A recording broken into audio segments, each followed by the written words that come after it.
Welcome to the Garde Theater. We're here to welcome you to our beautiful downtown historic movie palace, now celebrating its 92nd birthday, here in the heart of one of the most fascinating, diverse cities you can find on the East Coast.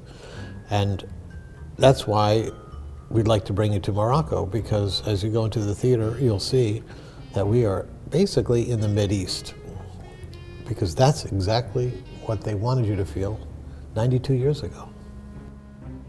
Let's go into the theater. When I first came here about 30 years ago, this building was looked very different. Yeah, the white walls and underneath was painted over murals of a Mideastern scene. You can see elephants and camels going to the water. It's fascinating that those murals were still there. A woman named Vera Leeper from Colorado did all those murals in 1926. She was an internationally renowned muralist, obviously. She was hired by Paramount Studios to do several historic theaters with various historic designs. So why Mideast? Did I hear anyone ask? Yes, I heard someone ask why Mideast. It was Mideastern because it was the period of great discovery in the 1920s. There were places in the world that no one could go to because you didn't have public transportation by airplane accessible to everybody. Well, in the 20s was the great King Tut discovery, the Aztec discoveries. It was a great period of archaeological discovery. So you had people hearing about places that they probably would never be able to see. And so the movie moguls in the early days started creating these fantasy places where people would never get to see. And they would even make movies about them. One of the famous movies was Tarzan, because it was a great period of African discovery. Then there's a guy named Rudolph Valentino who played this character, the Sheik, and all these Mideastern movies in the Arabian desert would be made. And so this reflects that whole period of when King Tut's tomb was discovered, and there was a big fascination with the Mideast here. The decor that we were able to recapture was completely renovated by volunteers and local artists, overseen by two Canadian theater design specialists. They taught us how to do rag painting, stencils. It was all done by the community. The artists love looking out from the stage. It's got this very tent-ish feeling, like you're inside a tent or something, and it's very intimate, and they love it. What I always feel like is that when people come here, they leave their problems out under the marquee. And they come in here, and they might not look like them, they might not talk the same language, dress the same way. They're all here to see the same thing, a movie, a ballet.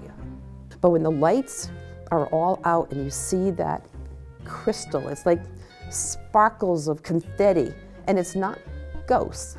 It's a little teeny tiny piece of your happiness that you get to leave here, so it all collects and makes for this amazing place.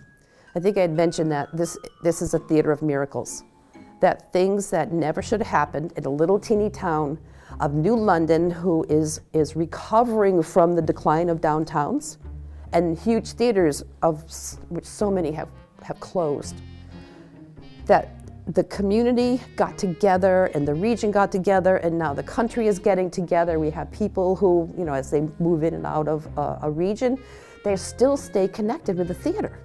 It's beautiful to see. You cannot come in here and not end up falling in love with it, whether it's our amazing staff, our box office people. I call her our ticket whisperer. She's been with us for like 15 or 16 years. You want to see the back? You're moving in a show. You have a Broadway show that has 60 actors, and you have musicians, and you have tech crew, and they could have 3 tractor trailers out there. And if you look, this was a movie house. This wasn't a presenting house. And our miracle team here, they make it happen. Sometimes part of the show ends up out on the sidewalk. We've created all kinds of dressing rooms and a wig shop and out on the sidewalk. Amazing. You have Gordon Lightfoot, you have Tape Face, who was just on America's Got Talent, Rodriguez, Donovan, Brian Reagan, Lyle Lovett, Air Supply. And here's David Crosby, he was here in 2017. Joni Madden from Cherish the Ladies. Malcolm Bruce is Jack Bruce, his son. Fran Lebowitz. Wally Lamb, of course. Chris Christopherson. Melissa Etheridge. This is the star dressing room, isn't it spiffy? So these are your typical vaudeville dressing rooms of the period. They haven't really been changed or upgraded in 92 years. You can see the back of the movie screen. There's 3 stacks of cinema speakers. And do you notice that you can see through the screen? If you get up close, you can see holes in the screen. Movie speakers are behind the screen, so to create the illusion that the screen is speaking at you. A lot of the terminology is from, it's nautical terminology. The stage is called the deck, and it has rigging and battens and all you know, it's sailors used to do it, you know, really back in the day. These are all weighted lines that go all the way up. This is called the single purchase system. There's all this weight. So the weight's distributed to, depending upon what it's flying, that is what's hanging on a pipe over the stage. So it's to counterbalance the weight. And you release these things here. And, you know, maybe I could raise the curtain.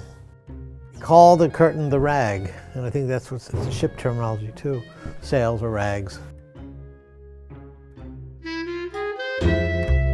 Can you tell us if there were any murder mysteries that have happened here?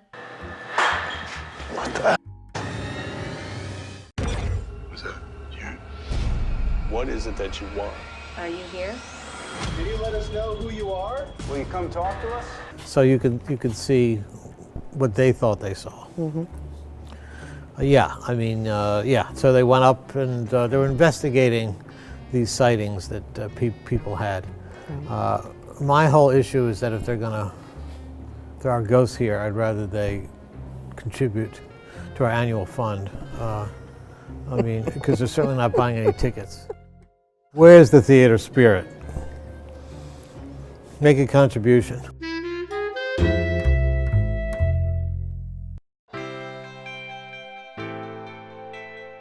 In the past year, the 1,400-seat Garde Art Center sold 56,000 tickets, presented 35 world-class performances, screened 29 movies, hosted 20 regional art organizations, and provided school time and summer programs for more than 10,000 young people. The Garde Art Center is a nonprofit gift to us all. Steve and Jeannie Siegel's 30 years of enduring hard work and enthusiasm, along with the many volunteers, staff, and board of directors, inspired us to share this beautiful cinema palace with you. Their passionate essence is just as much a part of this art center as the joy experienced in this amazing art palace. I'm Rose Young, the creative director of this film and a local Connecticut author. My friend Jojo Larisha is the producer and filmmaker. This fundraising video tour is our gift to the Garde and the community of New London.